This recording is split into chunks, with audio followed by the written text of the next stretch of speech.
All right, one more tip here that I want you to think about, and it's kind of a Clapton-y thing, but once again, we've got all these kind of blues guitar legends that are all borrowing and evolving from the same sources. So anyway, I'm going to stick in that A minor pentatonic scale again.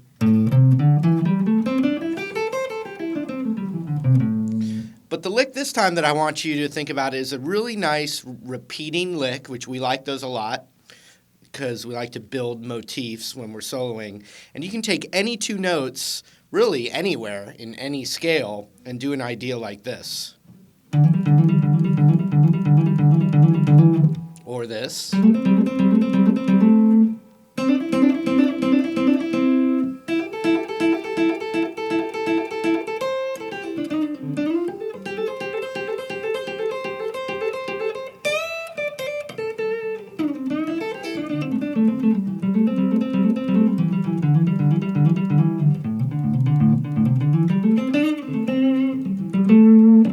So I'm going to take kind of the most common one here, although they're all good. And what we're going to do is we're going to cover two strings with one finger. And for the A minor pentatonic here, this little thing I'm going to show you, I'm going to cover the 5th fret of the D and the G string. Then I'm going to hammer and really think of the tip of your ring finger on the hammer. Don't think of the flat part. You got to use the very tip so you're not blocking the other strings. So I'm covering the 5th fret of the D and the G string. And then I hammer down onto the D, onto the 7th fret of the D with one pick. And then I just go right next door and I hit that G string. Watch really slow. That was too slow. Sorry.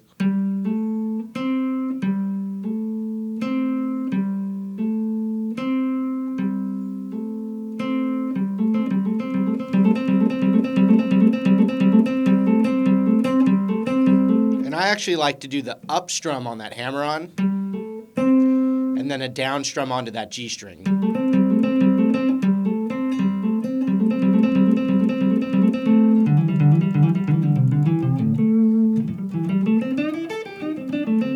So the exact same thing you could do on covering the 5th fret of the high E and the B and hammer on that 8th fret of the B.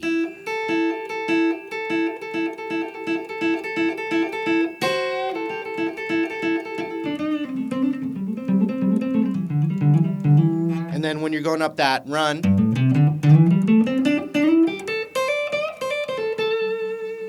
you can cover your index finger on the 8th fret of the high E and the B, and then hammer on to the 10th fret of the B.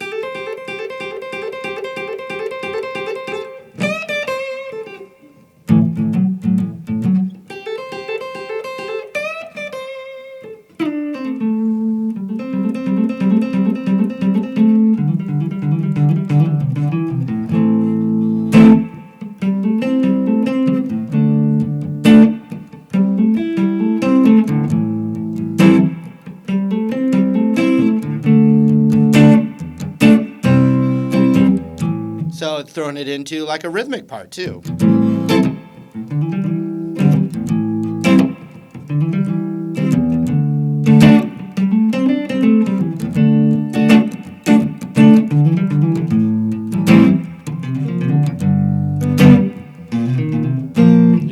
So forth and so on. You can experiment with it.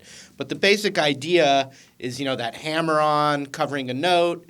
It's cool because you can play it faster than your right hand can pick, which is good because we're utilizing the hammer-on. All right, so throw all these different ideas together and see what you can do. And I will be here waiting.